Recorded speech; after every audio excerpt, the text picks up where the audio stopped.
പ്രതി ഹരികുമാർ പറയുന്നത് ഇങ്ങനെയാണ്: കുഞ്ഞ് ജനിച്ചതിന് ശേഷം സഹോദരിക്ക് തന്നോടുള്ള സ്നേഹം കുറഞ്ഞു. ആ കാരണത്താലാണ് കുഞ്ഞിനെ കൊലപ്പെടുത്തിയതെന്നാണ് ഹരികുമാർ പറയുന്നത്. അപ്പോൾ ഹരികുമാറിന്റെ മനസ്സിലിരിപ്പ് ഇങ്ങനെയാണ്: ഈ 2 വയസ്സുള്ള കുഞ്ഞിനെ പണിക്ക് വിടണം.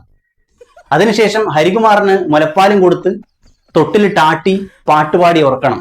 ഇതാണ് പുള്ളിയുടെ മനസ്സിലിരിപ്പ്. ഇത് തനിക്ക് ലഭിക്കുന്നില്ല, എന്നാൽ ഇത് കുട്ടിക്ക് ലഭിക്കുന്നു. കുട്ടിക്ക് മുലപ്പാല് കൊടുക്കുന്നു, കുട്ടിയെ തൊട്ടിലിട്ട് ആട്ടുന്നു, കുട്ടിക്ക് പാട്ടുപാടി കൊടുക്കുന്നു. ഈ ഒരു സ്നേഹം തനിക്ക് ലഭിക്കണമായിരുന്നു എന്നാണ് ഹരികുമാറിന്റെ ചിന്ത. മാത്രമല്ല, പ്രതിക്ക് സഹോദരിയോട് കടുത്ത വിരോധമുണ്ടായിരുന്നു എന്നും പറയുന്നു. സഹോദരിയോട് കടുത്ത വിരോധമുണ്ടായിരുന്നുവെങ്കിൽ സഹോദരിയെ എടുത്ത് കിണറ്റിലേക്ക് എറിയണം. എന്തിനാണ് ഈ 2 വയസ്സുള്ള കുട്ടിയെ കൊലപ്പെടുത്തിയത്? എന്തായാലും ഇവനെ കേരള പോലീസിന്റെ കയ്യിൽ കിട്ടിയ സ്ഥിതിക്ക് ഇനി ഇവന്റെ കാര്യം പോക്കാണ്. കാരണം ഇവന്റെ അമൃതം പൊടിയും കുപ്പിപ്പാലും ജയിലിൽ കിട്ടൂല. ജയിലില് ചിക്കൻ കറിയും ചോറും തിന്നേണ്ടി വരും.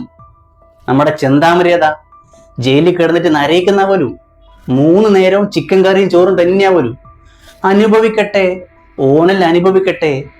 ഓണലെന്നാ വിചാരിച്ചിന് 2 ആളെ കൊന്നിട്ട് ജയിലിൽ വന്നിട്ട് സൂക്ഷിച്ച് ജീവിക്കാന്ന അനുഭവിക്കുക തന്നെ വേണ്ടി വരും.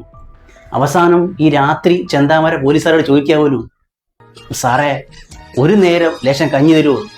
പോലീസ് എന്നാ പറഞ്ഞെന്നറിയാം, ചിക്കൻ കറിയും ചോറും തിന്നാ മതി. അതാ ജയിലിലെ സ്ഥിതി. ഈ ഹരികുമാറിനും ഇതേ സ്ഥിതി തന്നെയായിരിക്കും.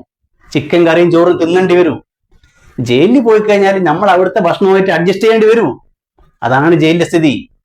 ഇവനും ഇത് തന്നെയായിരിക്കും സംഭവിക്കുക.